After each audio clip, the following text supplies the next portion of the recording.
Hello, કેમ છો બધા? મજામાં તો છો? જય માતાજી બધાને. આજે જો બનાવવાનું છે આપણે ભરેલા રીંગણાનું શાક. અને હું ભરેલા રીંગણાનું શાક કેવી રીતના બનાવ્યું તમે વિડીયો પૂરો જોજો. અને વિડીયો ગમે તો લાઇક, શેર અને સબસ્ક્રાઈબ જરૂર કરજો. તો હાલો આપણે રીંગણા તોડી લઈએ. આપણા ઘરે જ તે રીંગણી છે, તો હાલો આપણે રીંગણા તોડી લઈશું.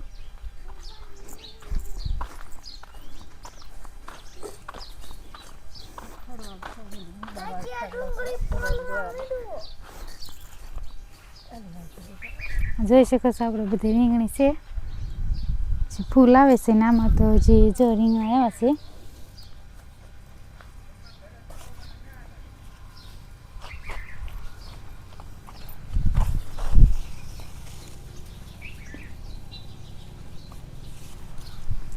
આપણે જો રીંગણા તોડી લીધા છે, જોઈ શકો છો રીંગણા તોડી લીધા છે. આપણે જો એટલા રીંગણા ઉતર્યા છે આપણે રીંગણીમાંથી, તો આપણે એનું શાક બનાવવાનું છે. એ રીતે ભરેલા રીંગણાનું શાક બનાવવાનું છે. તો હાલો આપણે બનાવવા માંડીએ. આપણે જો રીંગણા તોડી લીધા હતા, તો આપણે એને ધોવાના બાકી હતા, તો ધોઈ નાખીએ પહેલાં તો.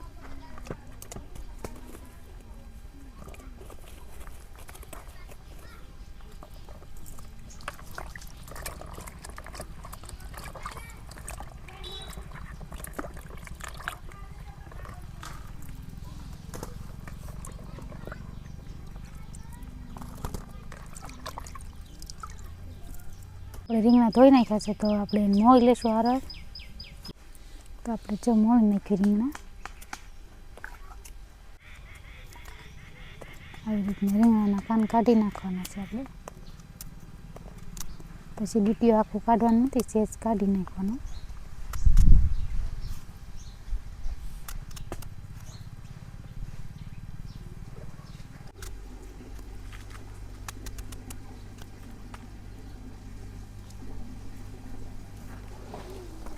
આપણે જો રીંગણા બધા મોળી નાખ્યા છે, તો આપણે એમાં પાણી નાખી દઈશું.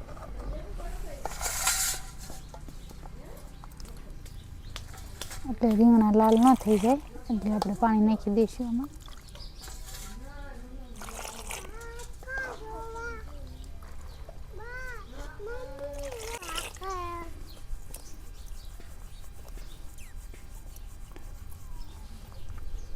આપણે જો ભરેલા રીંગણામાં બધું નાખવાનું છે સામગ્રી. તો જો સવાણું લઈ લીધું છે, ગાંઠિયા છે, ખારશીંગ છે, અને આ ડુંગળી છે, આ ટમેટાં છે. તો આપણે બધું ખાંડી લેવી અને બધું મોળી લેવી. તો આપણે બધું પહેલાં તો ખારશીંગ ખાંડી લઈશું.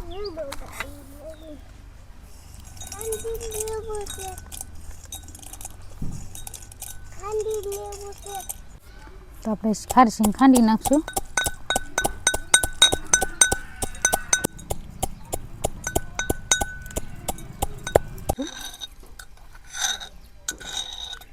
તો જો આપણે ચવાણું લીધું છે, ચવાણું પણ ખાંડી નાખીએ.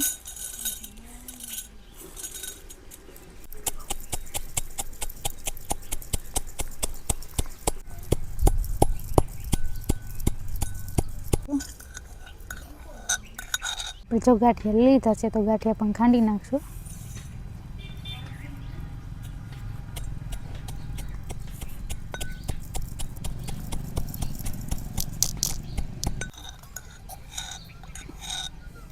આપણે જો ટમેટું લઈ લીધું છે, ટમેટું મોળી નાખીશું.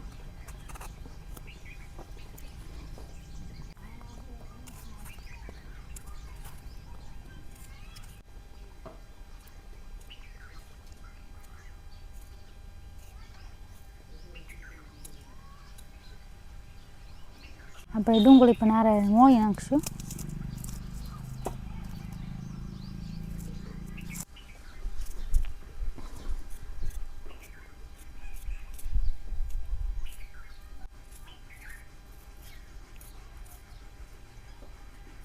કોથમરી પણ થોડી મોળી નાખશું.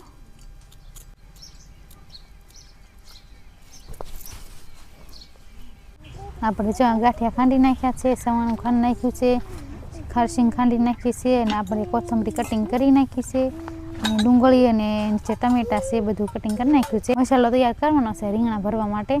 તો આપણે ગાંઠિયામાં ડીશમાં નાખી દઈશું પહેલાં. પછી સવાણું નાખી દઈશું.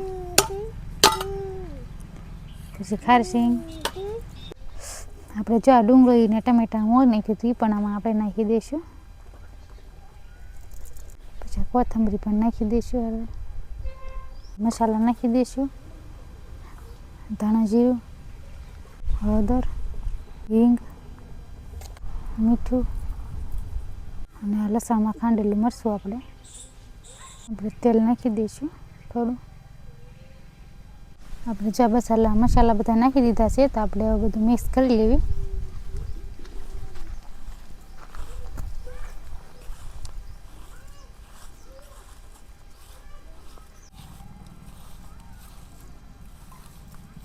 આપણે જે બધો મસાલો મિક્સ થઈ ગયો છે, જોઈ શકો છો એકદમ સરસ રીતે મિક્સ કરી નાખ્યો છે આપણે. તો આપણે રીંગણા ભરવાના છે હવે. તો રીંગણા ભરી લઈશું.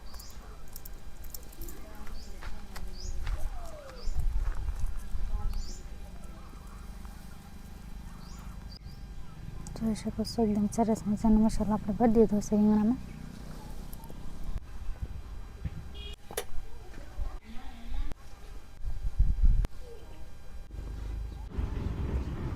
આપણે જો ચૂલો સળગાવી નાખ્યો છે તો હવે આપણે આ જો માટીનું વાસણ લીધું છે, આપણે એમાં શાક બનાવવાનું છે એ દેશી રીતે. તો આપણે વાસણ મૂકી દેવી ચૂલે.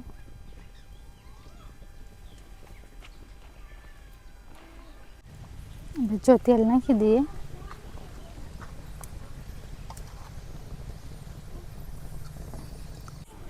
આપણે જો તેલ આવી ગયું છે તો આપણે જો તમાલપત્રનું પાંદડા લીધા છે અને આ મીઠો લીમડો લીધો છે તો આપણે નાખી દઈશું.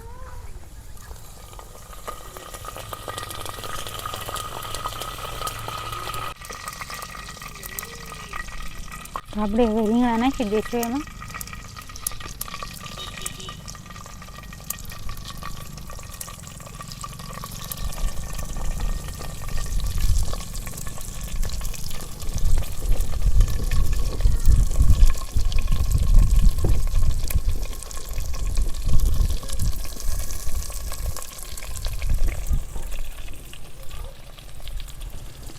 એને હલાવતું રહીશું થોડું થોડું. રીંગણા સારી રીતે પાકી જાય ને ઘડીક તેલમાં સડવા દઈશું, પછી આપણે એને પાણી નાખશું. તો આપણે જોઈ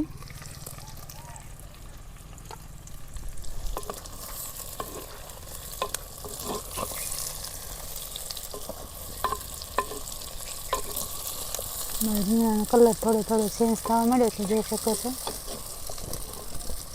થોડીક ઢાંકી દઈએ પાછું. આપણે જોઈ શકો છો રીંગણા એકદમ સડી ગયા છે. તો આપણે હવે પાણી નાખી દઈશું નાખી દઈશું.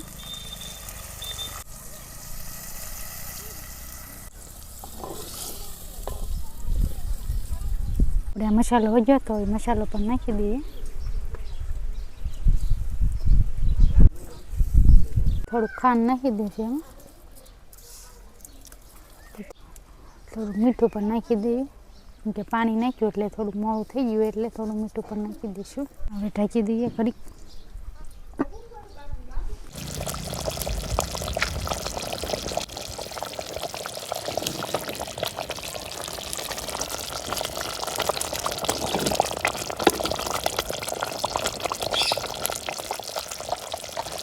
આપણે જો શાક બનીને કમ્પ્લીટ થઈ ગયું છે, જોઈ શકો છો તમે. સરસ મજાનું શાક બન્યું છે આપણે.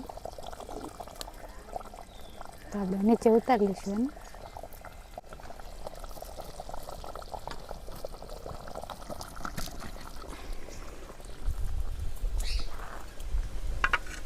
શાક બનીને કમ્પ્લીટ થઈ ગયું છે તો કોથમરી નાખી દઈશું.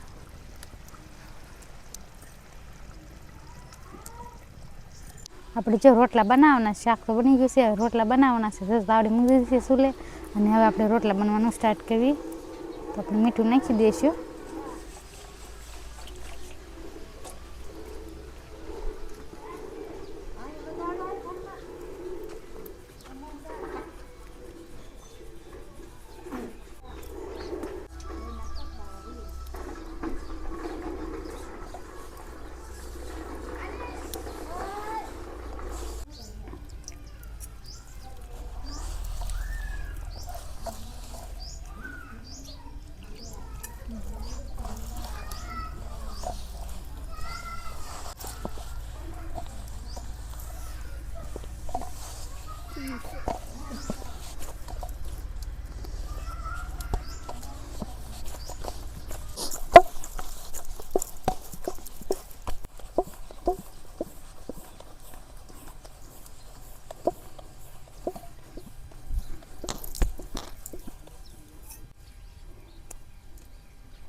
મરચાં તળવાના છે, રોટલા સડે ત્યાં સુધીમાં આપણે મરચાં તળવાના છે. તો આપણે એમાંથી ઢગું કાઢી નાખશું મોળીને, કે આપણે એમાં મસાલો ભરવાનો છે.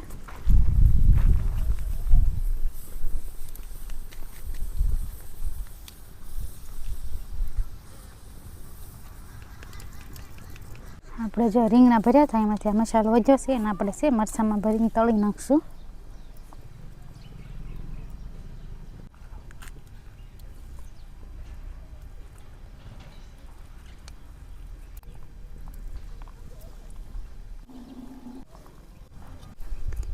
મરચાં બધા ભરાઈ ગયા છે તો આપણે હવે તળી નાખશું એને.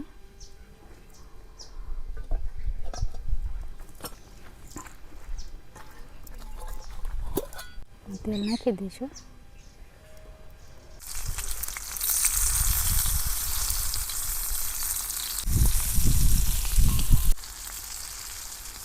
આપણે જો મરચાં તળીને કમ્પ્લીટ થઈ ગયા છે તો નીચે ઉતારી લઈએ.